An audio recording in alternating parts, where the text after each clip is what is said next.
আমি জানি না। আপনি খাদ্য দেন এদিকে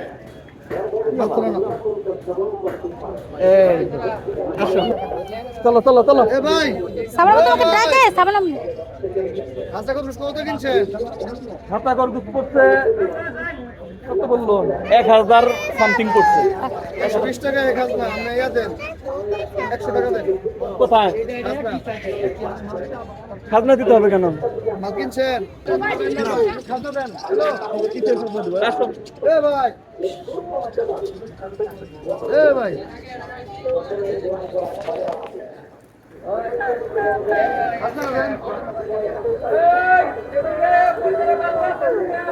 আপনাদেরকে যারা বিক্রি করে এদের কাছে আমরা কি আমার কি কথা তাহলে আপনি কিনার আগে শুরু করতেন। কিনা আগে কেউ করা বলে না সবাই জানে আমি জানি না। আপনি খাদ্য দেন এদিকে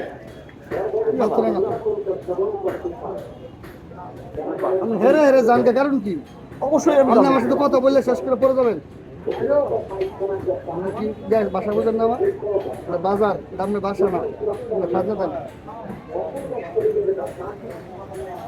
আপনি শুরুতে বলতেন আরে বাইরে শুরুতে কেউ কাউকে বলে না সবাই জানে আমাদের তো দোকানদাররা বললো না। দোকানদারা কেউ বলবে না সবাই জানে যারা রেগুলার আসে তারা সবাই জানে আপনি জানেন না এটা আপনি বলতে পারেন ভাই আমি জানি না কিন্তু কোনো সময় না এটা বিভিন্ন বিষয় সাবান সরে আসো। না, আমি তাহলে অন্য দ্বারা যত জিনিস এখানে কিনে সবার কাছ থেকে খাজনা নেন না? হাঁস মুরগি গরু ছাগল কবুতর এগুলো বসে 2 কতটুকু পাচ্ছেন? 12 টাকা 1120 মানে এটা আমরা রসিদ তো রসিদ বাকি দেবো। বলে কোনো কিছু না কেন রসিদ হবে না? বাকি বলে কোনো কিছু না না রসিদ কেন হবে না এটা তো আপনি বলবেন না। ছাগল গরু কিনেন না, আমি আপনাকে টাকা দিব। আপনি কি সরকারের লোক, গভর্নমেন্টের লোক? না না এটা সরকারি না বাজার আচ্ছা ঠিক আছে, আপনি এখানে পৌরসভার লোক তো, তাহলে পৌরসভার আমাকে রিসিভ দিবেন না? এটা না পৌরসভাও না সাবান আপু চলো তো ঝামেলা করো না দিয়ে দাও চলো। না আমি আপনাকে দিব ঠিক আছে, কিন্তু আপনি আমাকে রিসিভ দিবেন না তাহলে? আমি তো পাখি নিই নি, খরগোশ কিনছি। সেটাই বলতে আপনি কেনার শুরুতে বলতেন।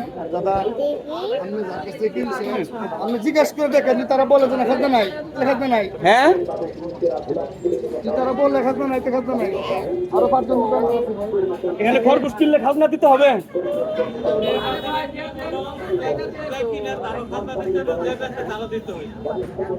আরো 2-4 জন আছে তারা বলে খাদ্য আছে তাহলে আমি ঠিক আছে 50 টাকা রাখেন আমাদের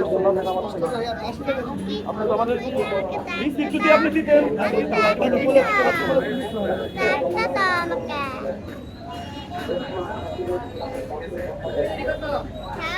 আপনি শুনতে বলতেন তাহলে আমি আপনাদের আমি নিতাম কিন্তু আমার প্রাণ যায়নি জানেন যে সবাই কিনে এসে সবাই জানে